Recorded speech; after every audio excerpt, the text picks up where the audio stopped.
So what advice would you give to someone who's looking to get into a career in AI?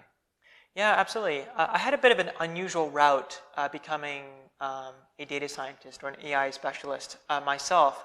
I have a background in psychology, so when I was studying, I was basically thinking of continuing to do academic research and not go into industry. But at some point in time, I had a realization that I didn't really want to become a professor. I didn't really want to teach or do research in an academic setting. So I started looking for jobs, and it was quite difficult because what we see today is, sometimes what you learn in university doesn't translate directly into what companies want. So how do you bridge that gap exactly? For me, when I was at the time still in Tokyo, Japan, I didn't have a lot of resources around me, English-speaking resources at the time, where I could develop my skills. So I looked towards online courses, and online courses helped me, practice Python, practice R, my data analysis skills through programming, and I was able to develop a foundation in the skill set that was highly sought after by many different companies. And then from there, the question became, okay, now I have these skills, these newly developed skills through these courses that I've taken online.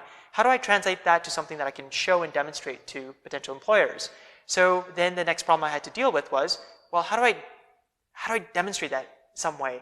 So I created a portfolio of different online assignments, exercises, projects to demonstrate that I could do, the kinds of things that they were hoping that I could do to show my competency.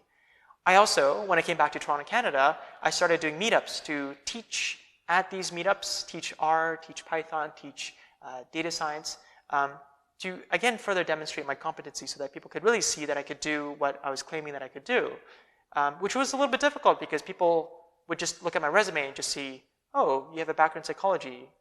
What does that have to do with, data science or AI? So it was hard in that sense. That I had to overcome that burden of proof. And the final piece of advice that I would give is connect with fellow local AI specialists.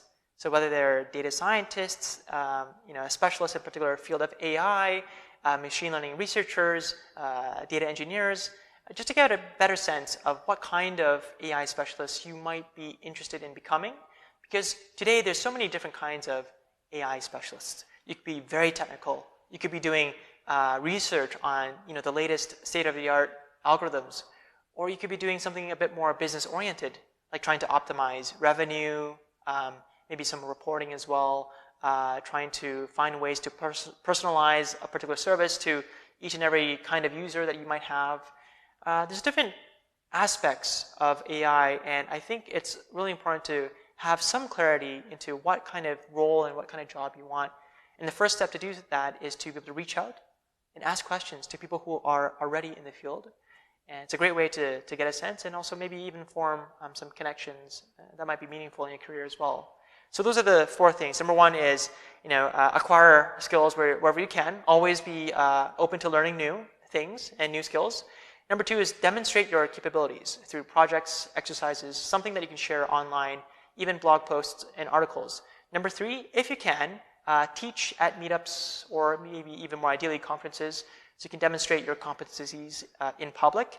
And then number 4 is going to be try to connect with local experts or local specialists who are already in the field so you can get a better sense of what that career kind of roadmap might look like for you.